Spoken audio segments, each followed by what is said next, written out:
21শে ফেব্রুয়ারি আন্তর্জাতিক মাতৃভাষা দিবস উপলক্ষে সবাই আমরা আল্লাহর কাছে দোয়া করি এ দেশের ভাষার জন্য, দেশের জন্য যারা জীবন দিয়েছে আল্লাহ তাআলা সকলকে যেন শাহাদতের মর্যাদা দান করে।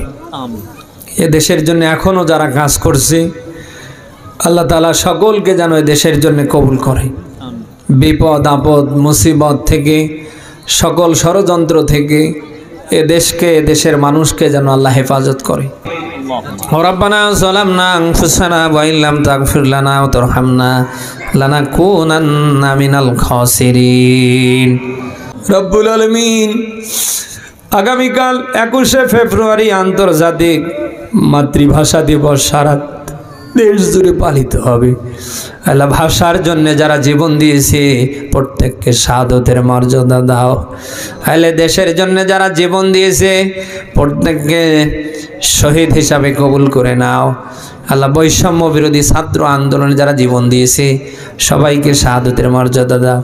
এখনও অনেকে হাত হারিয়ে, পা হারিয়ে, চোখ হারিয়ে বিভিন্ন ক্লিনিকে, হাসপাতালে ভাইদের সুস্থ করে দাও।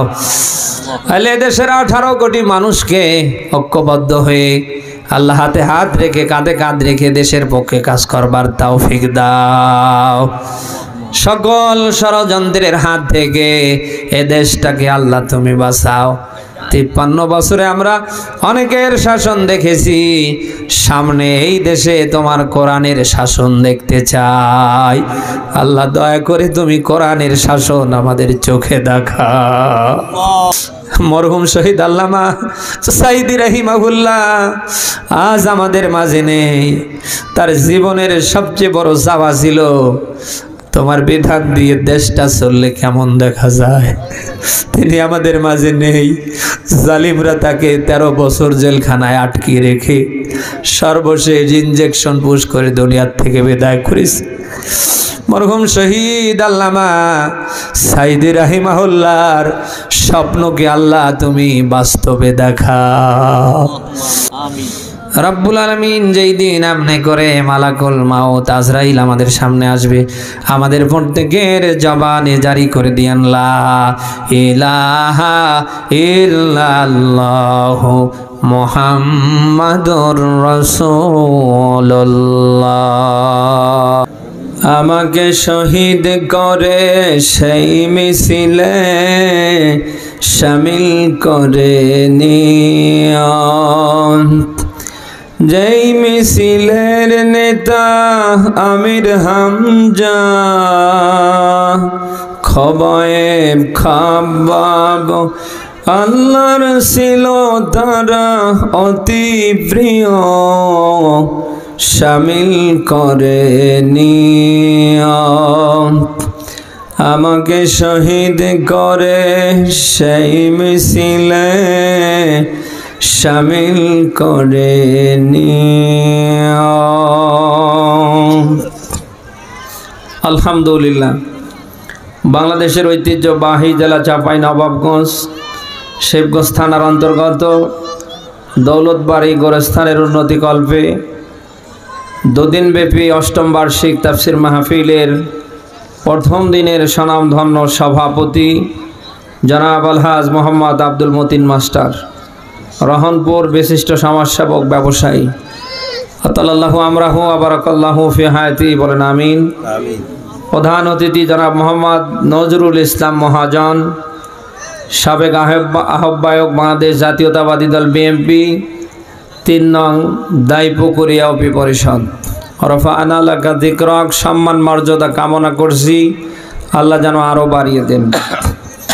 মাগরিব থেকে অনেকে কথা রেখেছেন, বিশেষ করে কথা রাখলেন হাফেজ মাওলানা মোহাম্মদ মোহাব্বত আলী, শিবগঞ্জ চাঁপাই নবাবগঞ্জ। কোরআন থেকে ভাবে যারা এই কথা রেখেছেন প্রত্যেকের কণ্ঠকে যেন আল্লাহ কোরআনের জন্য কবুল করে। প্রিয় ভাইদের কণ্ঠে আমরা যত কথা শুনেছি বাস্তব জীবনে যেন মানতে পারি, ওইরকম যোগ্যতা যেন আল্লাহ আমাদের দান করে।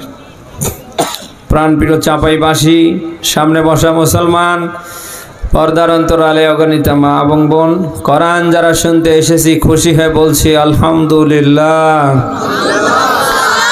কোরআনের এই অনুষ্ঠানে আসতে পেরে আমরা খুশি না বেজার?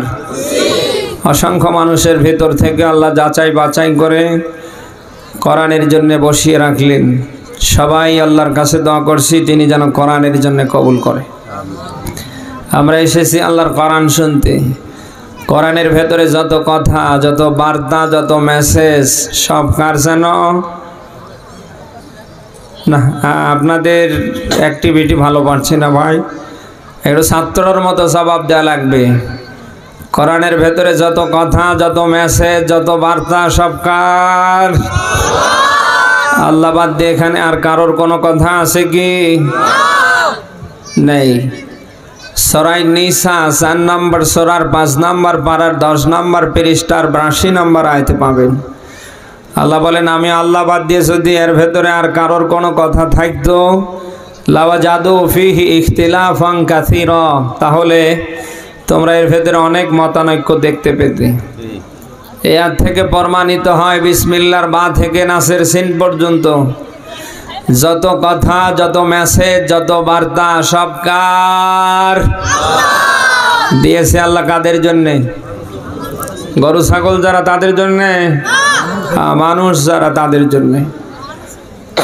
আমরা সেই মানুষ দাবি করবার পরে, মানুষের ভিতরে পড়ে আমরা যদি সেই আল্লাহর কোরআন মানতে পারি, মানানোর পক্ষে আমরা কাজ করতে পারি, একদিকে আল্লাহ দুনিয়ায় সফল করবেন, অপরদিকে আখেরাতে তিনি অবশ্যই আমাদের সফল করবেন। দুনিয়া এবং আখেরাতে কেউ যদি সফল হতে চায়, কোরআন ছেড়ে দিয়ে না নিয়ে? বলেন বলেন। এই জন্য আমাদের প্রত্যেকের কাজ হবে আমাদের জীবন জিন্দেগি যেন আল্লাহর বিধান দিয়ে চলে। আমাদের ব্যক্তি জীবন, পরিবার, সমাজ, আগামী রাষ্ট্র সব যেন আল্লাহর কোরআন দিয়ে পরিচালিত হয়। এটা আমরা কি সকলে চাই না? যেহেতু জন্ম থেকে মৃত্যু, রান্নাঘর থেকে রাষ্ট্র জীবন, একেবারে জাহান্নাম থেকে বেঁচে জান্নাতে যাওয়া পর্যন্ত যেখানে যা দরকার সব যেহেতু আল্লাহ কোরআনের ভিতরে প্যাকেজ করে দিয়েছে, এর থেকে এক চুল পরিমাণ মাইনাস হবার কোনো সুযোগ আছে কি? প্রাণ প্রিয় চাপাইবাসী, কোরআনের বিধান মানে আল্লাহ তাআলা প্রত্যেকের জন্য ফরজ করে দিয়েছেন। আপনি সূরা কসাসের 85 নম্বর আয়াতের প্রথম অংশে পাবেন, ইন্নাল্লাযী ফারাদা আলাইকাল কুরআন। আয়াতটার দিকে খেয়াল করেন। আল্লাহ বলেন, নিশ্চয় কোরআনের বিধান মানা আমি আল্লাহ তাআলা তোমাদের জন্য ফরজ করে দিয়েছি। এই কোরআনের বিধান শুধু হুজুর যারা দাবি করছে তারা মানবে না? কথা না বলে বুঝি কি করে ভাই? এ কোরআনের বিধান কি শুধু হুজুররা মানবে? সব মানুষের জন্য আল্লাহ মানা এটা ফরজ করে দিয়েছে। আপনি ব্যক্তি জীবনে মানবেন, পরিবারে মানাবেন, সমাজ রাষ্ট্রে কি করে মানানো যায় ওই পক্ষে আপনি কাজ করবেন। সব জায়গায় কোরআনের বিধান মানা ফরজ করে দিয়েছেন কে?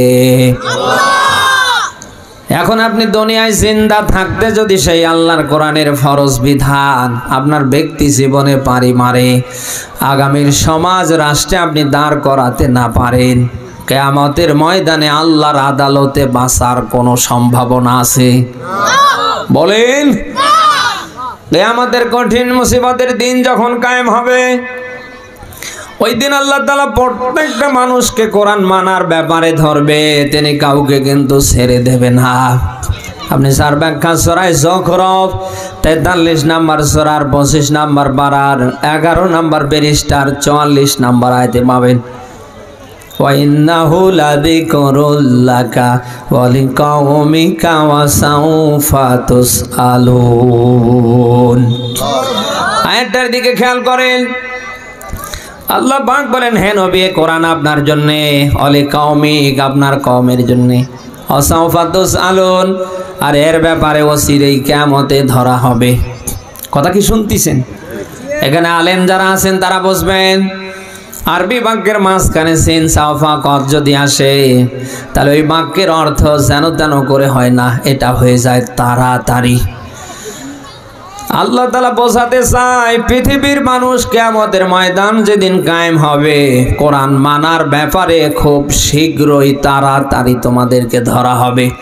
দুনিয়ায় 60-70-80 বছর হায়াত পাবার পরে কেন কোরআন মানিসনি বল? ধরবে কে? আল্লাহ। প্রাণ প্রিয় চাপাইবাসী, এই জন্য আপনার আমার প্রত্যেকের কাজ হবে আল্লাহর কোরআনকে আঁকড়ে ধরা। কি করে? কোরআন আগামীকাল থেকে ব্যক্তিতে, পরিবারে, আগামীর সমাজ রাষ্ট্রে দাঁড় করানো যায়, ওই পক্ষে কাজ করা। বলেন না কেন? আমাদের কঠিন মুসিবতের দিন যেদিন কায়েম হবে, দুইটা জিনিস মানুষের পক্ষে সুপারিশ করবে। তার ভেতরে প্রথম নাম্বারে এসেছে কোরআন শরীফ। সুবহানাল্লাহ বলতে পারেন না? দুনিয়ায় যাদের জীবন জিন্দেগি কোরআনের বিধান দিয়ে চলবে, আমাদের কঠিন মুসিবতের দিন যখন কায়েম হবে, এ কোরআন তাদের সুপারিশ করবে। নবীজি বলেন, আল কোরআনু হুজ্জাতুল লাকা ওয়া আলাইক। এটা একদিকে কিয়ামতে কারোর পক্ষের দলিল হবে, অপরদিকে এটা কারোর কিয়ামতে বিপক্ষের দলিল হবে। নবীজি বলেন, দুনিয়ায় যারা জিন্দা থাকতে যাদের জীবন জিন্দেগি আল্লাহর কোরআন দিয়ে চলবে, কিয়ামতের ময়দানে কোরআন তাদের পক্ষের দলিল হবে। আরে কোরআন যদি কিয়ামতে কারোর পক্ষের দলিল হয়, ওর ঠিকানা হবে সরাসরি জান্নাত। প্রাণপ্রিয় চাপাইবাসী, আমি জানতে চাই, এই যদি হয় বাস্তবতা, সে কোরআনের পক্ষে আমাদের থাকার দরকার আছে না নেই? আমরা কি আছি? যদিও আছি, সব জায়গায় আমরা নেই। এখানে কত মানুষ আমরা বসে আছি, আমাদের অনেকের ব্যক্তি জীবনে কোরআন পাওয়া যাবে না, অনেকের পরিবার চলছে কোরআনবিহীন। আগামীর সমাজ রাষ্ট্র যারা কোরআন দিয়ে চালাতে চায়, আমরা অনেকেই সাপোর্ট পর্যন্ত করতে পারছি না। বলেন না কেন? যে বাচ্চারা, যে কেউ হতে পারে যাদের জীবন জিন্দেগি কোরআন দিয়ে চলবে না, কোরআন থেকে যারা মুখ ফিরিয়ে নেবে, আল্লাহ পাক তাদের জন্য দুনিয়ায় শাস্তির ঘোষণা দিয়েছেন, আর আখিরাতে চূড়ান্ত শাস্তি তো অপেক্ষা করছেই। সূরা তাহার 124 নম্বর আয়াতে পাবেন, ওয়ামান আওরাদা আন যিকরি ফাইন্না লাহু মাঈশাতান দঙ্কা। বলেন আল্লাহু আকবার। আয়াতটার দিকে খেয়াল করেন, আল্লাহ পাক বলেন, যে বাজার আছে কেউ হতে পারে, আমি হতে পারি, উনি হতে পারে, ইনি হতে পারে, আপনি হতে পারেন, আপনারা হতে পারেন, যারাই কোরআন থেকে মুখ ফিরিয়ে নেবে, যাদের জীবন জিন্দেগি আল্লাহর কোরআন দিয়ে চলবে না, মহান আল্লাহ দায়িত্ব নিয়ে তাদের জীবনটাকে দঙ্কা করে দেবে। দঙ্কা এটা আরবি শব্দ, বাংলা অর্থ হচ্ছে আঁটো-সাঁটো, সংকীর্ণ। আবারও রিপিট করে বলছি, যাদের জীবন জিন্দেগি কোরআন দিয়ে চলবে না, ওদের জীবনটাকে আল্লাহ দায়িত্ব নিয়ে দঙ্কা করে দেবে। ওরা তামাম পৃথিবীর মালিক হলে ওদের জীবনে সুখ থাকবে, কিন্তু শান্তি থাকবে না।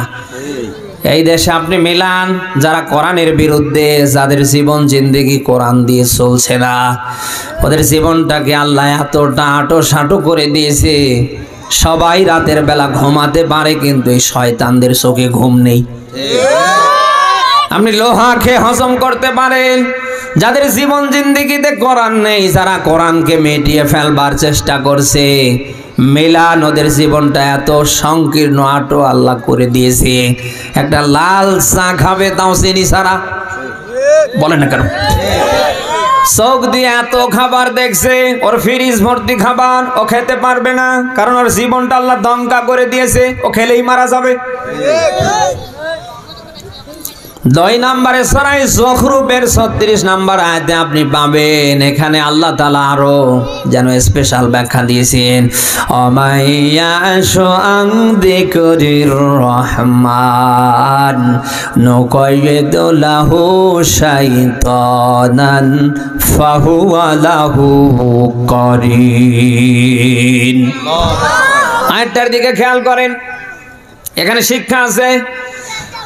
আল্লাহ পাক বলেন, যে বা যারা যে কেউ হতে পারে, যারাই কোরআন থেকে মুখ ফিরিয়ে নেবে, যাদের জীবন জিন্দেগি কোরআন দিয়ে চলবে না, আল্লাহ পাক বলেন অতঃপর আমি আল্লাহ দায়িত্ব নিয়ে শয়তানকে তাদের জন্য বন্ধু বানিয়ে দেব। কে বলছেন জানো? আল্লাহ। বলেন বলেন বলেন। ফাহুয়া লাহু করিন। আয়াতের শেষ অংশ খেয়াল করেন, অতঃপর সেই হবে সঙ্গী এবং সাথী। আজ এই দেশে যাদের জীবন জিন্দেগিতে কোরআন নেই, যারা কোরআন মিটিয়ে ফেলবার জন্য আবু জাহেল আবু লাহাবের মতো লাফাঝাপা করছে, আপনি মিলান তারা শয়তানকেও হার মানিয়ে ফেলছে। কিছুদিন আগে আমরা দেখলাম এক শয়তান কোরআন নিয়ে বাজে মন্তব্য করছে, কোরআন নাকি একটা ভাওতাবাজি কিতাব। এর কিছুদিন আগে এক শয়তান বলেছে কোরআনের সাথে রাজনীতির কোনো সম্পর্ক নেই। বল না ঠিক। যাদের জীবন জিন্দেগিতে কোরআন নেই আপনি মিলান তারা শয়তানকেও হার মানিয়ে ফেলছে।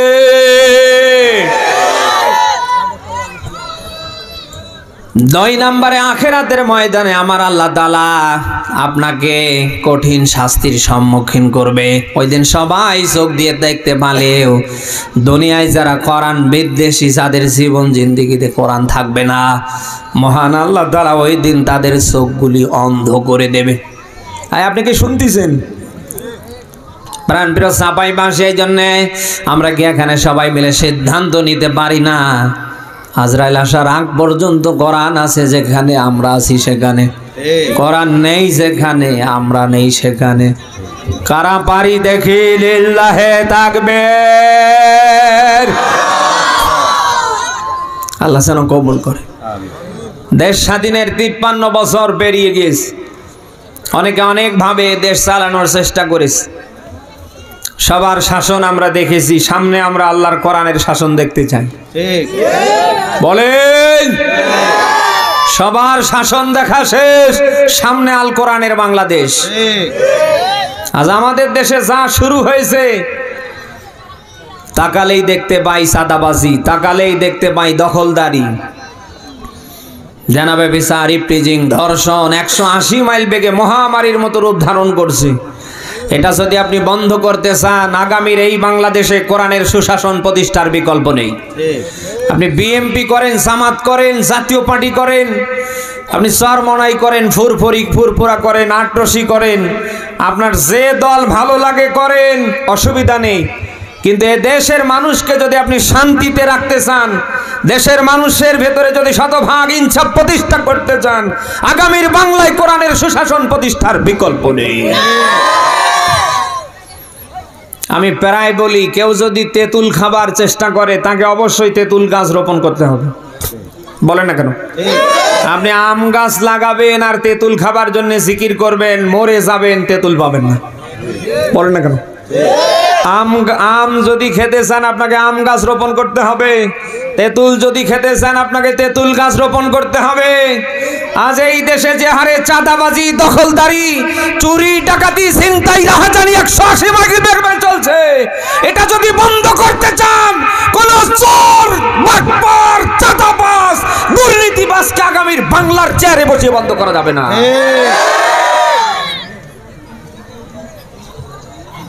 আপনি কি আমার কথা শুনতেছেন? অনেকের শাসন আমরা দেখেছি, সামনে আল্লাহর কোরআন দিয়ে দেশ চললে কেমন দেখা যায়, আমরা এটা দেখতে চাই। রাসূলের মতো মানুষ প্র্যাকটিক্যালে 10 বছর কোরআন দিয়ে দেশ চালিয়ে নবীজি এটা দেখিয়েছেন।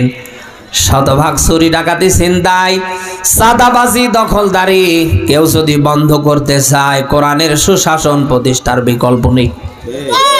নবীজি নিজে 10 বছর কোরআন দিয়ে দেশ চালিয়ে দেখিয়েছেন।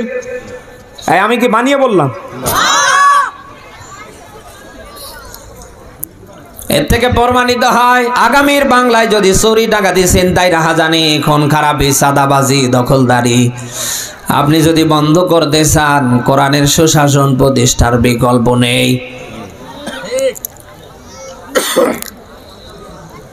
এই জন্য আমি কে বলছি, আবেগ দিয়ে না, একটু বিবেক দিয়ে নেবার চেষ্টা করবেন। এতদিন আপনি যেভাবে ছিলেন আর ওভাবে না, ফিরে আসেন আল্লাহর কোরআনের দিকে। আমরা সবাই মিলে এই কোরআনটাকে আগামীর পার্লামেন্টে নিতে চাই। বলেন না কেন? এর বিপক্ষে কাজ করবে তারা মুনাফিক যারা, আর এর পক্ষে কাজ করবে তারা মুমিন যারা। বলেন না কেন? দুইটা দলের কথা কোরআনে আছে না নেই? মুনাফিক যারা যুগে যুগে ওরা সর্বাত্মক প্রচেষ্টা চালিয়েছে আল্লাহর বিধান যেন কায়েম হতে না পারে। ঠিক একই ভাবে আমরা এখনো দেখছি এদেশে নব্য মুনাফিকরাও চেষ্টা চালাচ্ছে আগামীর বাংলার পার্লামেন্টে যেন কোরআন যেতে না পারে। রাসূলের পেছনে ওই সময় সবাই নামাজ আদায় করতেন কোরআন তেলাওয়াতের মধ্য দিয়ে, কারোর কোনো সমস্যা ছিল না। রাসূল যখন কোরআন দিয়ে দেশ চালার জন্যে আহ্বান করলেন তখন মুনাফিক মার্কা যারা, বিশেষ করে আব্দুল্লাহ ইবনে উবাইর মতো যারা, তারা কেটে পড়লেন। হ্যাঁ, আপনি কথা শুনতেছেন? রাসূলের পেছনে নামাজ আদায় করেছিল সাহাবীরা, তাদের কারোর কোনো সমস্যা ছিল না। সেই রাসূল যখন আবার কোরআন দিয়ে দেশ চালার জন্য ডাক দিয়েছে তখন আব্দুল্লাহ ইবনে উবাইর মতো মুনাফিকদের মাথা গরম হয়ে গিয়েছে। বলেন না কেন? আজও এই দেশে আপনি মিলান কোরআনের তেলাওয়াত দিয়ে ইমামের পিছনে নামাজ আদায় করছে, তাদের সমস্যা নেই। মা বাপ মরে গেলে কোরআন খতম দিয়ে দোয়া খায়ের করে নিচ্ছে, তাতে কোনো সমস্যা নেই। ওই মসজিদের খতিব সাহেব, ওই হুজুর, ওই ইমাম, ওই শায়েখ যখন কোরআনের বিধান দিয়ে দেশ চালার কথা বলছে তখনই আমরা দেখতে পাচ্ছি একদল নব্য মুনাফিকদের মাথা ওদের মতো খারাপ হয়ে যাচ্ছে। মুনাফিকরা ভালো করে জানে আল্লাহর বিধান দিয়ে যদি আগামীতে সমাজ চলে, রাষ্ট্র চলে, তাহলে আমাদের পিঠের চামড়া একটারও থাকবে না। বলেন না কেন? মুনাফিকরা ভালো করে জানে কোরআন দিয়ে যদি শরীর বিচার করা হয় তাহলে আমাদের হাতের জায়গায় হাত থাকবে না। এই জন্যই ওরা সর্বাত্মক প্রচেষ্টা চালাচ্ছে আগামীর বাংলায় যেন কোরআনের রাজ কায়েম না হয়। যারা মুসলমানের ভেতরে ঢুকে মুনাফিকি করছেন, আমি আপনাদের বলছি আপনি যতই চেষ্টা করেন এটা আটকাতে পারবেন না। এই দেশে কোরআনের যে বাঁধ ভাঙ্গা জোয়ার আমরা দেখতে পাচ্ছি, আপনি যতই চেষ্টা করেন এটা সামনে আপনি আটকাতে পারেন না, পারবেন না। আপনার শিক্ষার জন্য বলছি, এদেশে মিলান, সিনেমা হল সব বন্ধ হয়ে গিয়েছে। যাত্রা, হাউজি, লটারি, ইসলাম বিদ্বেষী যত কনসার্ট ছিল সব বন্ধ হয়ে গিয়েছে। অপরদিকে তাকান, ঘরে ঘরে যেন কোরআনের মাহফিল তৈরি হয়ে গেছে। একটা করে ওয়ার্ডের ভেতরে 8টা 10টা করে কোরআনের মাহফিল। দেশে সিনেমা হল বন্ধ হয়ে, যাত্রাবাজি, ইসলাম বিদ্বেষী কনসার্ট বন্ধ হয়ে কোরআনের মাহফিল 180 মাইল বেগে ঘরে ঘরে চালু হতে পারে। ওই দেশে কোরআনের রাজ কায়েম আগামীতে আপনি ঠেকাতে পারেন না, পারবেন না। আশা করছি এখান থেকে শিক্ষা নিয়ে থামবেন, আপনি কিচ্ছু করতে পারবেন না। কোরআন কার? আগামীর বাংলায় যারা এটা কায়েম করতে চায় এরা কার? আল্লাহ যুগে যুগে মুমিনদের সাথে ছিলেন, যারা ইমানদার তাদের সাথে আল্লাহ ছিলেন, তিনি কিয়ামত পর্যন্ত থাকবেন। কোন মুনাফিক, কোন কাফেরের পক্ষে আল্লাহ ছিলেন না, তিনি কিয়ামত পর্যন্ত থাকবেন না। এই আপনি কি আমার কথা শুনতেছেন? ফাইনাল কথা বলছি। কি ভাই, সামনে তো ফাঁকা কোনো জায়গায় পাচ্ছি না ভাই। আপনারা একটু চেপে চেপে বসেন তো, এমনি তো গরম ভাই। আপনাদের পিছনে গিয়া বিচারি সমস্যা কোথায়? বসেন, যারা যে ভাবে আছেন বসেন। একটু খালি আগায় আসেন, একটু আগায় আসেন।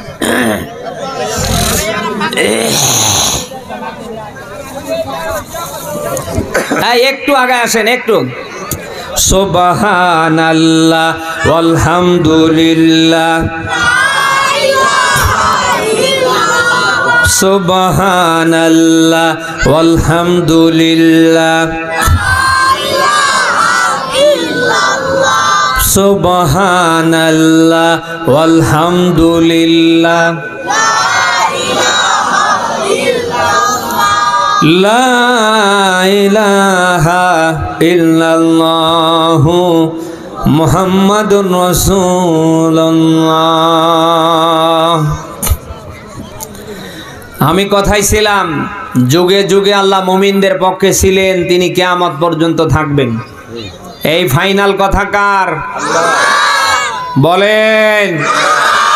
অতএব আপনি যতই মুনাফিকি করেন সফল হতে পারবেন না, আল্লাহ আপনাকে ধরে ব্যর্থ করে দেবে। আমি আপনার একজন দ্বীনী মুসলিম ভাই, কোরআন হাদিসের চশমা লাগিয়ে দেখতে পাচ্ছি মুনাফিকি করবার কারণে আপনাকে আল্লাহ জাহান্নামের তলদেশে দেবে কি করে? আপনি তো গিয়েই বসে আছেন। বলেন না কেন? আপনি যে কাজ করছেন এটা আপনার দ্বারা মানায় না। এটা যদি এদেশের সংখ্যালঘুরা করত, হিন্দু বৌদ্ধ খ্রিস্টানরা করত, এ নিয়ে আমরা কোনো কথা বলতাম না। আপনার তো একটা পরিচয় আছে, আপনি নামের আগে মোহাম্মদ লিখেন, নামের শেষে হোসেন মিয়া রহমান লিখেন, আপনার আগা কাটা আছে, আপনি গরুর গোস্ত খান, আপনি মুসলমানের ঘরে জন্ম নিয়ে আপনি উল্টা পাল্টা কিছু করতে পারেন না। আমি ভাই হিসাবে আপনাকে আহ্বান করছি, ফিরে আসেন। যদি ফিরতে পারেন আপনার কপাল হয়তো খুলে যাবে, আর ফিরতে না পারলে মরে যাবার পরে কাবার ইমাম আব্দুর রহমান ইবনে সুদাইস এসে যদি জানাজা দেয়, আপনার জানাজা আল্লাহ নেয় না নেবে না। ভাই হিসাবে আপনাকে ডাকছি, ফিরে আসেন। আপনি যতই চেষ্টা করেন ঠেকাতে পারবেন না। অতএব সময় আছে, ফিরে আসেন। আপনি যদি ফিরে আসতে পারেন ওমরের মতো আল্লাহ আপনাকে মাফ করে দেবে। আপনারা জানেন হযরতে ওমর রাসূলকে হত্যা করবার মতো কাজটা হাতে নিয়েছিলেন ইসলাম গ্রহণ করার পূর্বে। সব শেষে তিনি যখন আল্লাহর কোরআনের কাছে আসলেন, দ্বার্থহীন কণ্ঠে তিনি বললেন, কোরআন যেহেতু ওপেন, কোরআনের কথাগুলি আগামীতে প্রচার হবে ওপেনে। কারোর যদি বাধা দেবার সাহস থাকে সে যেন আমি ওমরের সামনে এসে দাঁড়ায়। আল্লাহ তাআলা ওমরের জীবনের সব গুনাহ মাফ করে দিয়েছেন। 10 জন সাহাবী দুনিয়ায় জিন্দা থাকতে জান্নাতের সার্টিফিকেট পেয়েছিলেন, তার ভেতরে ওমরের নাম 2 নম্বরে এসেছে। যে আল্লাহ ওমরকে কোরআনের কারণে, কোরআনের দিকে ফিরে আসার কারণে 1 নম্বরে জীবনের অপরাধ মাফ করতে পারে, 2 নম্বরে জান্নাতি 2 নম্বর মানুষ বলে আখ্যা দিতে পারে, সে আল্লাহ এখনো আছে না নেই? হ্যাঁ, আপনি দল ভিন্ন করেন, অসুবিধা নেই, আপনার আকীদা ভিন্ন হতে পারে, অসুবিধা নেই, কিন্তু আল্লাহর কোরআনের জন্য আমরা সবাই এক। বলেন না কেন? যেহেতু রাসূল এই কোরআন দিয়ে দেশ চালিয়েছেন, আগামীতে আমরা উম্মত হিসাবে সেই কোরআন দিয়ে আগামীতে দেশটা চালাতে চাই। একই কোনো দলের কাজ? বলেন। আজকে রাসূলকে আপনি বিভিন্ন উপায়ে মানছেন, সালাম দেবার সময়, মাথায় টুপি দেবার সময়, দাড়ি রাখার সময়, খাবার শেষে মিষ্টি খাবার সময়, কম বেশি তো সব জায়গায় মানছেন। তো রাসূল যে 10 বছর কোরআন দিয়ে দেশ চালিয়েছেন, আপনি এটা মানেন না কেন? বলেন। আপনি নামাজে রাসূলকে মানেন, তাতে সমস্যা নেই, রোজায় মানেন, হজে মানেন, যাকাতে মানেন, দান করতে গিয়ে মানেন, সাদকা করতে গিয়ে মানেন, সব জায়গায় মানছেন। এই কোরআনের বিধান কায়েমের জন্য 17ই রমাদান রাসূল ফরজ রোজা ভেঙেছেন, সাহাবীদেরকে রোজা ভাঙতে আদেশ দিয়েছেন। মক্কা বিজয়ের সময় রাসূল নিজে রমাদানের রোজা ভেঙেছেন, সাহাবীদেরকে রোজা ভাঙার ব্যাপারে আদেশ দিয়েছেন। পরীক্ষা খননের সময়, খন্দকের যুদ্ধে রাসূল কয়েক ওয়াক্ত নামাজ কাজা করেছেন। আপনি কি রাসূলের চেয়ে বড় কিছু হয়ে গেলেন?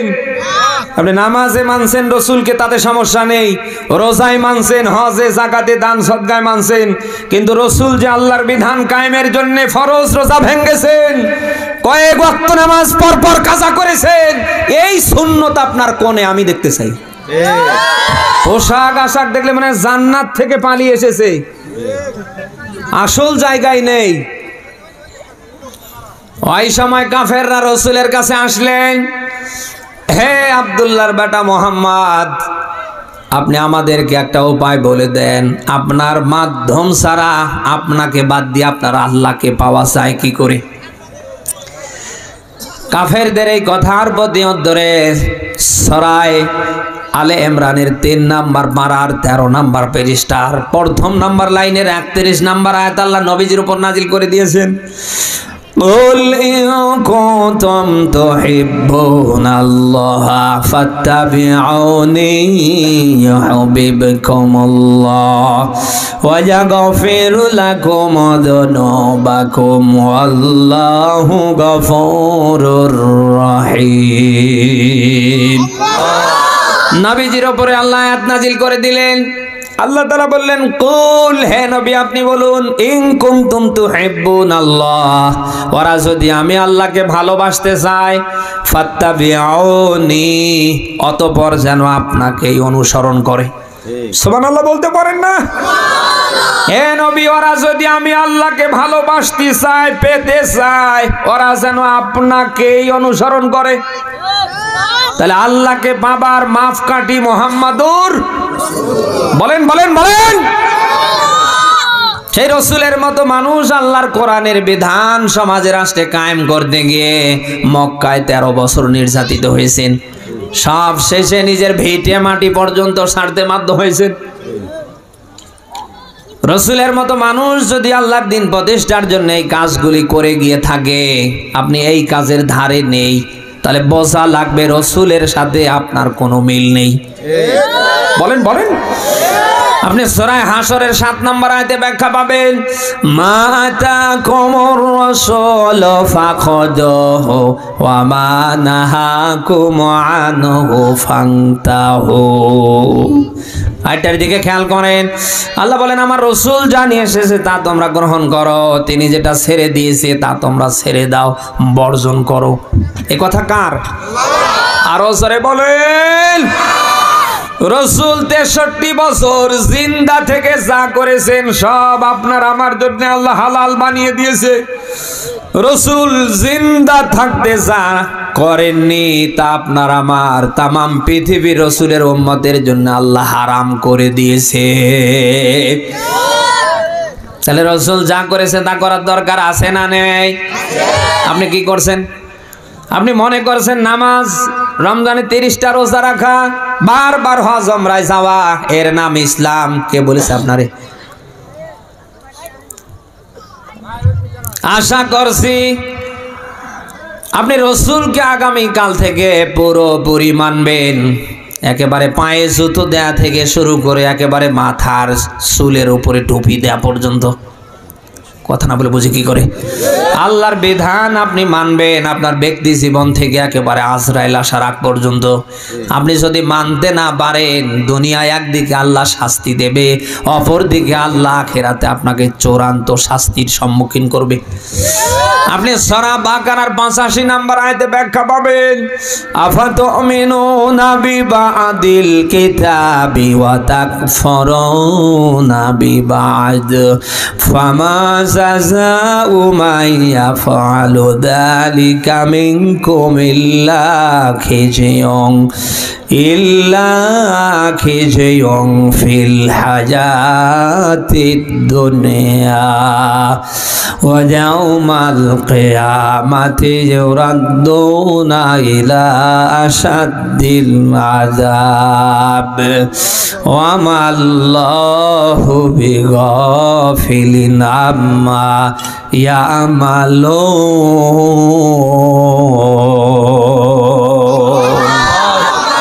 এই আয়াত কি কোরআন শরীফে আছে? কোন জোড়া তালি দিয়ে কথা বলছি না, কিন্তু সব দলিল দিয়ে বলছি। এরপরেও যদি কেউ চাঁদ দোকান গরম করে, বুঝবেন যে ওর ইমান নেই, ওর ইমানে কুত্তা পেশাব করে দিস। আপনার যদি সাহস থাকে মঞ্চে আসবেন, আমি চলে যাবার পরে চাঁদ দোকান গরম করবে না, হে অমুক হুজুর তমুক হুজুর, এই দলের সেই দলের। যদি সাহস থাকে, যোগ্যতা থাকে, সামনে আসেন। সমালোচনা আমি পছন্দ করি না। আয়াতটার দিকে খেয়াল করেন। আল্লাহ পাক বলেন, তোমরা আমার কিতাবের কিছু অংশ মানবা, কিছু অংশ মানবা না, তাহলে তোমাদের জন্য রয়েছে লাঞ্ছনা গঞ্জনা। ওয়া ইয়াউমাল কিয়ামাতি ইউরাদ্দুনা ইলা আশাদ্দিল আযাব, আর আখিরাতে রয়েছে তোমাদের জন্য শক্ত আযাব। কে বলছেন? আরো জোরে। আপনি কি ওই দিন শক্ত আযাবের সম্মুখীন হতে চান? এজন্য আপনাকে ভাই হিসাবে বলছি, ভাই ফিরে আসেন আল্লাহর কোরআনের কাছে। আপনি রিক্সা চালাতে পারেন, ভ্যান চালাতে পারেন, মানুষের বাড়িতে কাজ করে খেতে পারেন, আপনার 10 শতক জমি না থাকতে পারে, আপনার ব্যাংকে 10,000 টাকা জমা থাকতে না পারে, অসুবিধা নেই। আপনি জিরো হয়ে শূন্য পকেটে শূন্য হাতে যদি আল্লাহর কোরআনের দিকে ফিরতে পারেন, আমার আল্লাহ আপনাকে জিরো রাখবে না, তিনি কোরআনের সম্মানে আপনাকে হিরো করে দেবে। এই কোরআন যাদের জীবনে আছে তাদের কাউকে আল্লাহ নিচু করে রাখেনি, প্রত্যেকটাকেই আল্লাহ উঁচু করে দিয়েছে। আজ মরহুম শহীদ আল্লামা সাইদি রাহিমাহুল্লাহ আমাদের মাঝে নেই, এত সম্মান এত মর্যাদা আল্লাহ দুনিয়ায় বাড়িয়ে দিয়েছে, এমন কোন জায়গা বাদ নেই আল্লামা সাইদি রাহিমাহুল্লাহর নাম নিলে মানুষ দোয়া না করে বসে। বলেন না কেন? এত সম্মান এত মর্যাদা আল্লাহ বাড়িয়েছে শুধু কোরআনের কারণে। এই মাহফিলে আসার সময় দেখলাম ডক্টর মিজানুর রহমান আজহারি আসিতেছে আগামী 22শে ফেব্রুয়ারি। মিজানুর রহমান আজহারিকে ঘিরে বিশাল আয়োজন দেখে আসলাম। সেখানে কম করে হলে 15 থেকে 20 লক্ষ মানুষের সমাগম হবে। আপনি দেখতে পারবেন ওই দিন লোক কারে বলে। আপনি এখানে বসে যদি মনে করেন যে না আমার বাড়ি তো পাশে, আমি জায়গা পাবো, বিশ্বাস করেন আপনি যদি আগাম যেতে না পারেন আপনি কুল কিনারাও খুঁজে পাবেন না। এত সম্মান এত মর্যাদা আল্লাহ মিজানুর রহমান আজহারির বাড়িয়েছে শুধু কোরআনের কারণে। বলেন না কেন?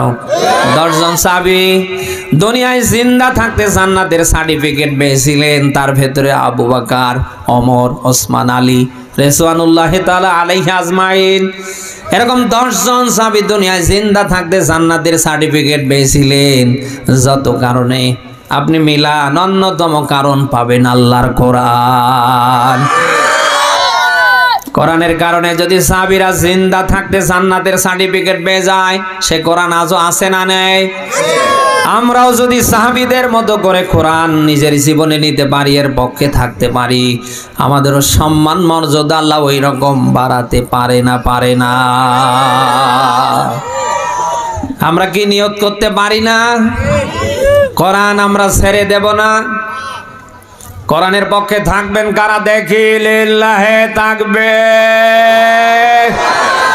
আল্লাহ যেন কবুল করে।